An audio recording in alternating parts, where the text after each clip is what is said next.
Hey YouTubers, 95 speed GTA. Today I'm going to show you how to get your headlight out of your 1994 to 1996 Pontiac Grand Prix two-door. We got these, well, as the auto parts store says, oddball headlights, which is kind of true because these headlights are a little expensive. I'm going to show you what we're going to do here in order to save you a lot of money, because these headlights, these guide headlights, or Halogen, Wagner, whoever the manufacturers are that make them, well, these replacement bulbs, they range from 25 to 50 bucks each, and that's a little too expensive. And well, we're going to try a little something, and it's going to save us a lot of money. We're to make this a $10 repair. So here's how we remove it. We're going to remove the housing, which is pretty simple. First, what you're going to want to do is get yourself a 7mm socket with a ratchet and an extension. There's going to be a 7mm screw here, here, and one more in here. There's only a total of 3, and once you take the 3 out, you're going to be able to remove the housing. Alright, everything's out, so disconnect it. A little tough to do with one hand, but this is the original headlight bulb. Alright. Oops. Alright, so once we get it disconnected, I'm going to leave this in here to hold the screw down. And what we're going to do is twist it up, move it back, and pull out. Here's our headlight and our whole assembly. Now, we're going to move on to taking the headlight out, and we're going to buy a 9006 bulb. Okay, so we have the replacement headlight, which is right here. It's a Sylvania H4 351, and as you can see, it's got the 9006 terminal on it. So take a look at this. See how it's glued in? What we're going to do is we're going to unglue this and take that bad 9006 bulb out. This is the bulb we're going to buy, Sylvania 9006. As you see, it looks the same. And what we're going to do is, this is going to be a lot easier. As you can see, it's only got 1, 2, 3 little glue marks that are holding it on, as opposed to this. It's totally different, and these are glued in pretty bad. So what we're gonna do is, let's see, what do we got? We have Torx screws. We got one here, and we got one up top, and one here on the bottom. You need to take that out because that's what's holding in the headlight to the. Sorry, I'm talking low. I'm in the store, so I don't want people to think I'm nuts. And we have those holding in this black piece that's surrounding it, that's holding the headlight in. So once we got the headlight out, we're going to work on removing this and replacing it. Now you could do a lot of things with this. You don't necessarily have to use this. You could get the. Where are we? All right. I know this is. Here we are. Here's a 9006 cool blue. You guys want blue headlights? Well, you could do the conversion now, and now's the time to do it. So you could use a standard replacement 9006, a cool blue, or if you want to go online, you could buy 9006 H.I.Ds. I'm kind of undecided on what to do, but I'm going to have to make a decision soon. Alright, so moving on, we're going to take, well, which I already done already, we're going to remove the screws that I was telling you about on the black bezel piece. We have one here, and we don't have to do the one up top. This is actually a one of those tamper-proof Allen keys. So here are the 2 ones you want to take out, and for Torx it's a M25, and once you remove them too, you pretty much just pull it back and take the bulb out. Alright, so next, when you got it out, you're gonna take like a rag or some cloth or something, because you're gonna put it in the vise. I really don't suggest putting, you know, a piece of glass in a vise without wrapping it in something like that. Don't do it too tightly because you're gonna bust the glass.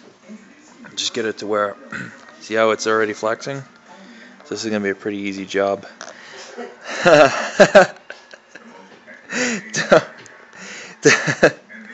So stop. So what we're gonna do is we're gonna heat it up, and we're gonna see what happens. All right, what you're gonna do is I used a torch. I use this, and what you want to do with this is you go lightly around it, and you use a flathead screwdriver, or in my case, I used a knife, and you start prying this up. You gotta go really evenly. Don't keep the torch heat on it for too long, because you don't want to heat the glass up too high where you're gonna fatigue the glass. And now you have this adhesive stuff you gotta clean out, and once you clean it out, you get it ready for your new bulb.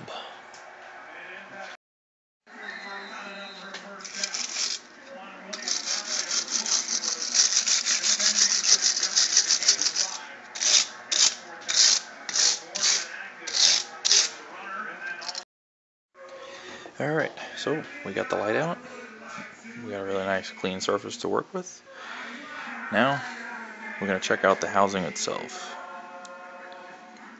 Here's one thing we're going to have to fix. See how this has the chrome paint? Well, here's how you lose light. Take a look at this.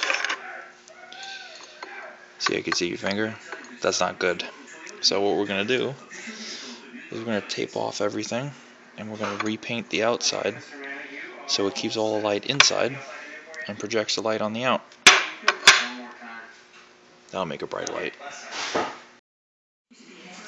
So now that we taped everything off, I went ahead and I got silver paint, just anything I had laying around, and you repaint the housing. This is a weird paint, so it looks a little messed up, but that's kind of the way it's supposed to be. But I'm going to put a couple of coats on it. So this is the silver, and that ends the leaking of the light, so you can have more usable light after this is done. So we're going to put a couple more coats on this, and then before we reassemble the light, I'm going to clean the inside out, and that's going to be it. Now you got to make a choice on whether you're going to replace the 9006 with another one. But you figure since you've gone this far, you might as well put one of those cool blue ones in, or go H.I.D. Either or, you could do it, and it'll look stock and original, not like the new aftermarket ones that look like shit. So, here we go. Now, we let it dry. Sure is a lot of heating power for such a small thing, right?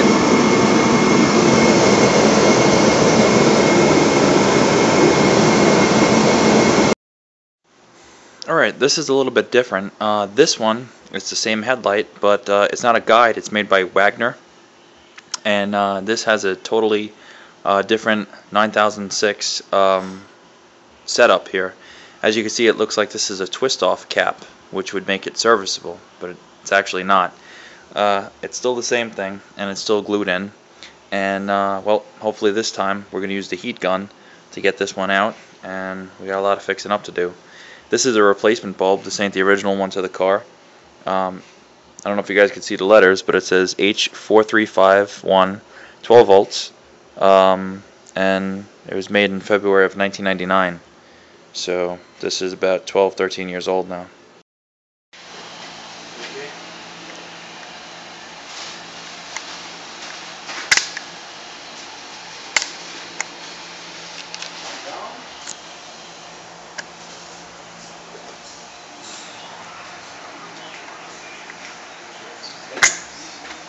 That one came off a lot easier? Yeah, this was a lot easier than the original guide bulb. Shit. Okay, so the Wagner halogen's a little bit different from the guide one. This one actually has a, it's got a lip on it. It almost looks like a rim to a tire.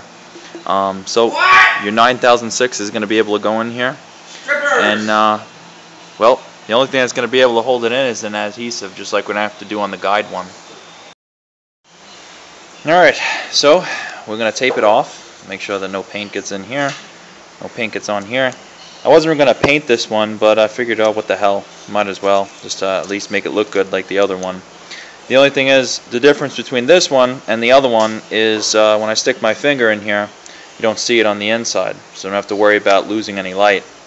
So now, since I taped it off, what I'm doing is, which some of you are going to find a little weird, but it's cold out now, it's January, and what I'm doing is I'm just running the torch over it just to warm it up a little bit, so when I paint it, I don't get any fish eyes. That was what was happening when I was painting the other back end of the headlight yesterday. I was getting a lot of fish eyes, and when I heated it up, it went away, and the next coat of paint took really well. So you don't have to get it burning hot, and especially don't hold the flame in one place for too long, because you're going to crack the glass. But just heat it up so it's warm enough to put some paint on it. Alright, so now that we finished the headlight, and the headlight came out pretty damn good, we're going to wait for everything to dry, which this is pretty dry, but the coatings underneath it are probably still wet. So what I'm going to do is I found a can of flat black paint, and I'm going to take apart the housing and clean it up. Alright, what you want to do is you want to be really careful when you take this level sensor out. It takes a security screw, and it looks like a T30H, and a security screw is basically a torque spit with a little tab in the middle, so a regular set of torque spits can't take it out. You need a special set like this. Once you take it out, there's going to be a little tab you're going to have to put forward. You're going to have to bend it back a little bit and be really careful taking it out, even when taking the screw out, because I was stressing the bezel a little bit.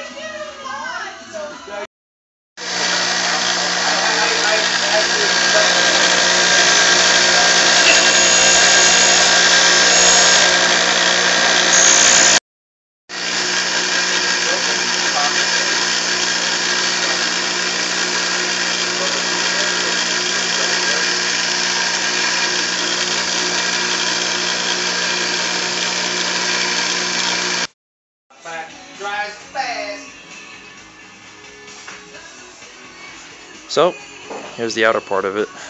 You gotta take it apart, it's pretty easy. Just gotta separate the spring, and it's sitting on these two black pieces, and that's your adjuster. That came out pretty good. You don't have to get every crevice off, but whatever you're leaving on there, make sure you scuff it up, so when you repaint it, it sticks. Alright, so pretty much we cleaned up everything. Repainted the bezel, which looks really nice, and now we're just going to wait for everything to cool off. Well, not cool off, to dry.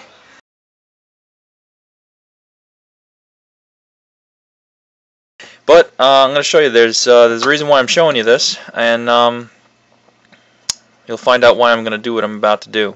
The guide halogen one, well, that one was a little difficult to get the 9006 bulb out, and as you could see, here we go. The orifice here, the hole, it's completely round. It doesn't look like a bottleneck or anything like that, and the bulb is supposed to fit right in here without a problem. Here is the Wagner halogen one. Let me get that going here. The Wagner halogen one actually looks like a bottleneck, and the 9006 bulb actually fits in perfectly, and the seal seals perfectly without a problem. Here's one of the H.I.D bulbs, okay, and this is the Wagner housing.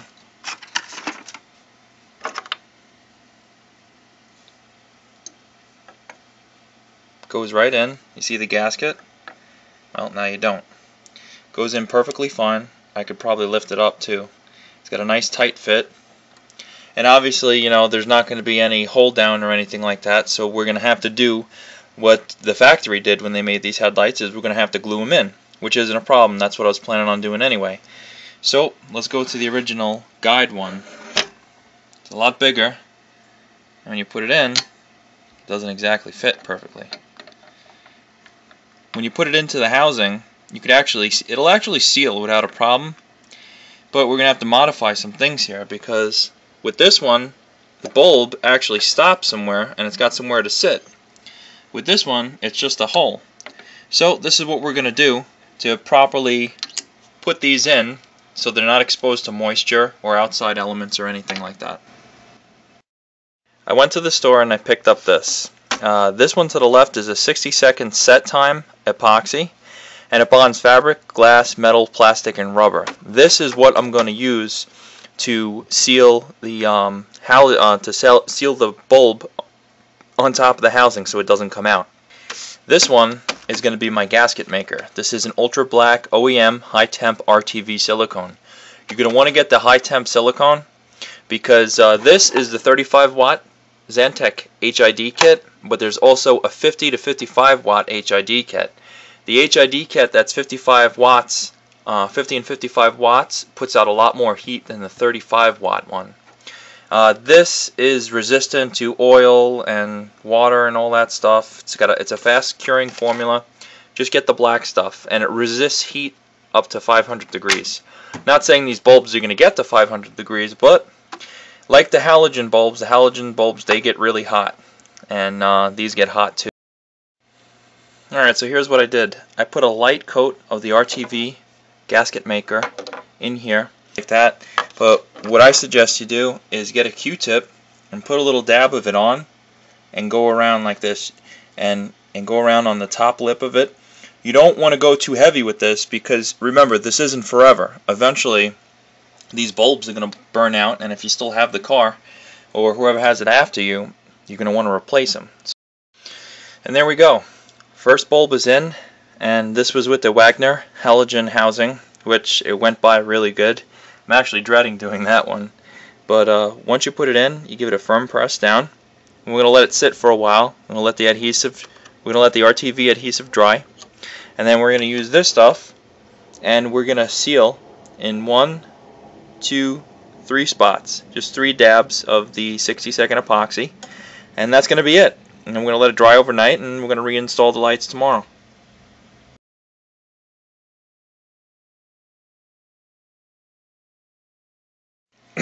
Okay, this is the guide housing. Some of you guys are not going to want to do this, so I'm telling you now, if you don't feel comfortable making such a high build like I did of this gasket maker, then just go to your local junkyard and pick up a headlight that doesn't say guide on it and is perfectly Wagner type, because it's a done deal in less than a minute. You have that headlight, the new bulb in there. But I made a really high build, as you can see, and now we have to carefully put this in. And once we set it in, we're going to have to immediately keep it upright like this and make sure it stays in this position until it dries. You do not want to get any of that gasket maker on the bulb, especially this one. Alright, so she's in. This is something that you have to let totally dry, and make sure it's not crooked and it's in the position perfectly, because once this dries, then we're going to have to epoxy both of them, especially this one, because this is, like I said, it's going to rely on the adhesive and the gasket material 100%. Alright, so I got to the point where it was time to use this epoxy. They're not kidding about this 60-second set. Within about 30 seconds, this stuff starts gelling. So I got one headlight done with no problem. This is the guide halogen. I actually went a little bit heavy, and I went all around. You don't want to go too heavy with this stuff though. And the other one, I just did a little dab here and over there. Now we let that dry, and then we're gonna get ready to put the headlights in and find locations to mount these. This isn't sealed forever. This is pretty much like the old headlight. If the H.I.D bulb goes out, you're going to remove it just like you did the other one. So, here we go. Alright, so the ballast I mounted under here, and I put it there because The wiring for the low beam will be right here, and all the connections here, so it's a perfect spot. And it's nice and hidden underneath there. Okay, the H.I.Ds are in on both sides, and we got factory wiring under here, and we have our wiring from the H.I.D kit. The ballasts I mounted underneath the headlight, and I used double-sided tape. And remember, when you use double-sided tape, to clean off the surface area, or else it's not going to stick at all. But this is what she looks like with H.I.Ds. Pretty nice, huh? I'll get better pictures though. So this is the passenger side compartment. I'm going to do that. Clean up all the wires. And the driver's side. I know it looks like a rat's nest of wires, but this is the only couple of wires I use. That's all factory stuff. That's not anything I did. That's just the way the car is. And here's the finished product.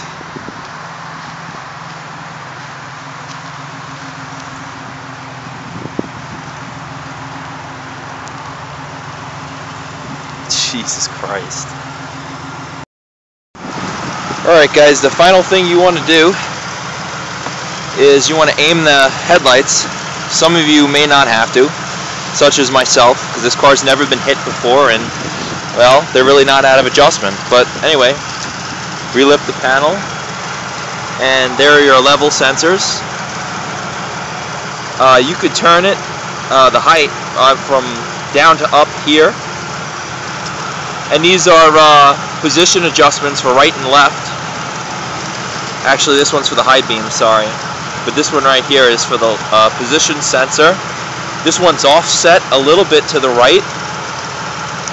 And I'm going to have to, well, actually, I'm going to want to fix that a little bit. You see, when you put HIDs in a car like this with halogen housings, what you're going to want to do is you're going to want to offset them a little bit and point them just a little bit down towards the road, and you want to turn them in towards this way just a little bit, because these are going to put off a little bit of glare. Not a lot, because I've actually had these on and it's not putting off really any glare. When I video this, when I turn them on, it looks like it's putting out a hell of a lot of glare, but to the human eye it's not. So anyway, you're going to need torque spits like this. You could use these. And one thing I really never figured out was how to take this black bezel piece off, but I think you could find out in your owner's manual. What I did was I just pulled this down a little bit, and in there will expose the torque spit, and I just adjust it, I'm just going to adjust them from there. So you do both sides. And I keep them in the, well, right now they're in the red zone, but like I said, I haven't adjusted them yet. So when I adjust them, I'm just going to make it so they're going to point down a little bit and in towards the car. But anyway, YouTubers, this is 95-speed GTA. And that is how you put HIDs in your 1994 to 1996 Pontiac Grand Prix. Thanks for watching.